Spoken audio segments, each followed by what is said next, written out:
BWOne here from BWOne.com, and this is the Samsung Galaxy S4 just announced today. It's pretty much a powerhouse of a smartphone. As you can see, one of the first things I noticed about it is how nice and light it is, and very much the sort of new design it sort of has here. It does look similar to the previous Galaxy S3, but it's got more rounded corners. It's a little bit thicker on the side here. You can actually kind of do a little bit of comparison between the S3 and the S4, which a lot of people are going to do. As you can see there, it is like I said, similar design, but when you pick it up and you feel it, it does feel like a much different phone. And I actually like the feel of the S4 right now a lot better than I like of the S3. The S4 doesn't feel like it needs a case to be held, and when I have the S3, I definitely need to have a case because it feels a little too slippery. But it's actually thinner and lighter, and you have sort of this chrome finish around it that looks pretty nice as well too. Now spec-wise, we'll get between these in just a second, but spec-wise, it's coming with a full 5-inch display, or 4.99 to be exact. Display, full 1080p display, so it's nice and sharp and vibrant. It has a PPI, I believe, 441 PPI on it, so it's going to be, everything's going to look really good on it. You're going to see as we go through the operating system and some of the other things. The processor, it's unique. It's going to be, there's a version that has a 1.6 gigahertz Octa-Core processor. Then there's one that has a quad-core 1.9 gigahertz. So probably in the US it'll be the quad-core, and probably overseas it'll be the Octa-Core or the A-core processor inside of it. It has 2 gigabytes of RAM like the last version did. It is running a Android 4.2. Basically it's based on Android 4.2.2. This is actually TouchWiz, the latest version of it. They didn't really give a new version name of it, but they've included a ton of new softwares and features, and it's very much more refined looking. You can even see that the widgets look a little bit different. They kind of dropped that like cartoonist look that the previous Galaxy S3s have, Galaxy devices actually had. Before we get into that, we'll do a little more of a hardware to a 2 megapixel camera on the front. Do have, I'm not sure if it's a wide angle or not, but it's 2 megapixels at the front.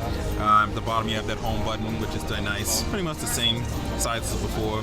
You have your menu keys right here, menu and back keys. In the side you have your volume rocker. This side over here you have your power button. So similar layout. Bottom would be obviously your USB port right there.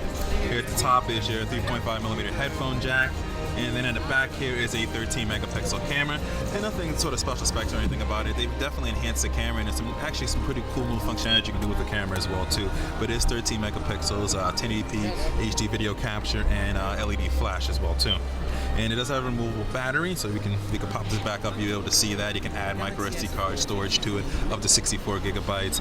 It has a 2600 milliamp hour battery inside of it, and 4G LTE, 3G, all sorts of great stuff. That storage capacities, there's 16, 32, and 64 gigabytes built into it already. So pretty much the hardware aspects of it. Some of the connections we can talk about is it has Wi-Fi. It actually has wireless up to AC, so that's pretty cool. It's a new connection to have. It's really good for sort of watching video HD content in your home. They have definitely wireless AC is pretty cool. You also have, like I said, 4G LTE, NFC, and Bluetooth 4.0 as well. Now, it does have some sensors inside of it, which are interesting too. It has an accelerometer, it has your typical RGB light, digital compass, proximity, gyro, barometer. It has temperature and humidity and gestures as well too. You're going to see some of that when we kind of go through the OS here. And some of the things that have changed with it, you can see they sort of have a translucent notification section. You expand this out, you can get all the controls up here.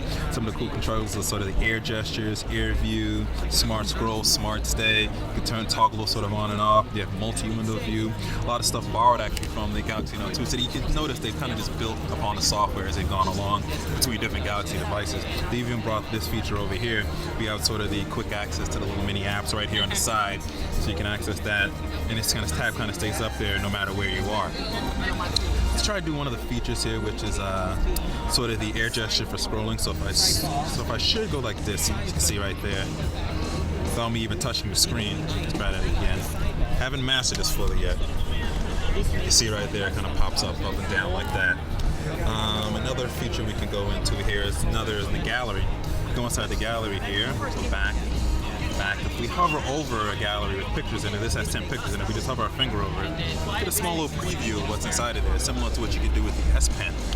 And other thing, we'll go back here. You can see the gallery is even free to find out. Even the look is just like a lot less of that cartoonist look that the previous Galaxy device had. So it's a little bit more, I would say more for the American market. I would say that it's sort of the look and feel that they're going for. Go even here into the settings. You can see the settings actually laid out actually a lot better. You can see now they have it sort of compartmentalized into sort of connections, my device, accounts, and more. And I actually like this because now you can pretty much access all these when you need it and easily get to it without having to scroll through a giant long menu. So that's some of the value adds it definitely has when companies make their own ROMs and their own skins on top of it. They're able to do and enhance things and from stock Android. And this is really good to have. I really do like that. Let's actually show off the screen a little bit here. Well, before we do that, let's go back into the settings, show you what I know what you guys want to see, which is about device, what Android 4.2.2, and there's the old Jelly Bean right there. Flick, nice little full 1080p HD Jelly Beans all around and such. Alright, we come back over here. We'll actually take a look at some video on here so you can get a real good idea of how good this screen looks like. Multitasking is also the same as before. We'll go here and to see if we can find it. You can see it's a lot smoother too. A lot more responsive on scrolling. Go up here. There's the gallery right there. Go into some of these pictures. Obviously, these are professionally shot pictures, but it's still good to kind of look at them here. Kind of get a real good idea how vibrant. It's a Super AMOLED display too, 5 inches. Zoom in, nice details. This is really vibrant, really looks good. Let's see, go back. We'll try to play some video as well too, if we can find a video in here. Play this video here. There we go. Now this does have a feature where you can sort of an enhanced smart stay where you can look at it while you're watching a video, and if it detects you looking away, it'll actually pause the video right in that spot. When you look back, it'll re-begin again. Haven't been able to get it to work inside of here exactly, and it's probably because of the lighting and such, because it probably uses someone with the camera, but it is a pretty cool feature. And you can see how vibrant, how sharp the video really looks here. Things look really look good on this screen. Definite improvement. Alright, head back on over here. And we'll take a look at the camera. Go here into the 13 megapixel camera.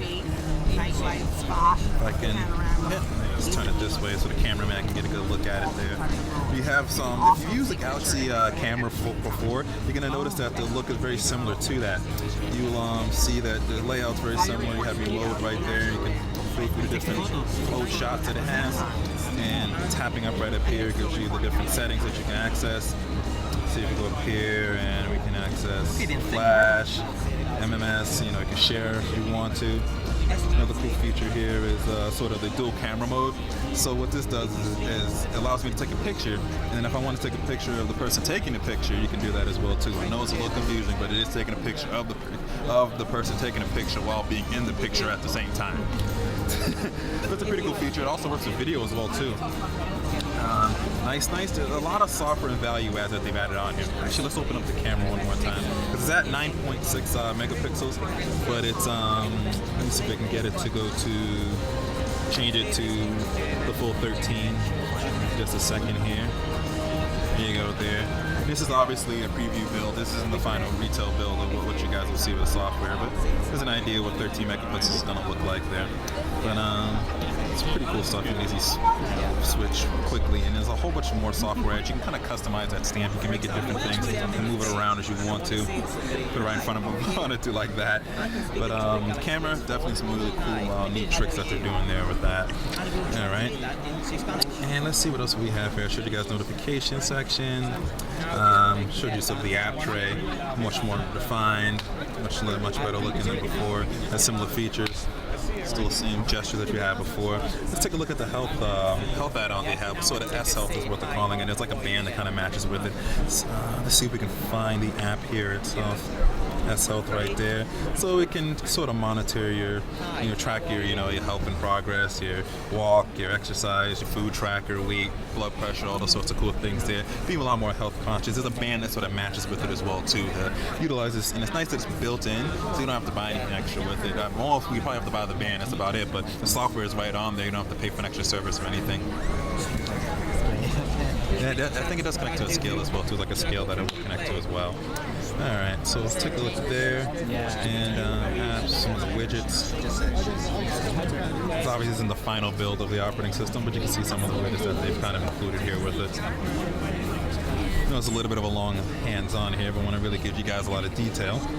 And alright, stop there, and that's pretty much the basic run through the Galaxy S4 here. We're going to do a couple of more comparisons. We're going to leave that for another video. We'll compare it to the Galaxy Note real quickly, and we'll compare it to the Samsung Galaxy S3 as well too. But for now, this is hands-on with the Samsung Galaxy S4. Be sure to, if you like this video, give it a thumbs up. Be sure to check us out on Google+, all the social networks, and on our main website at BWOne.com. And always remember to live your tech world in high definition.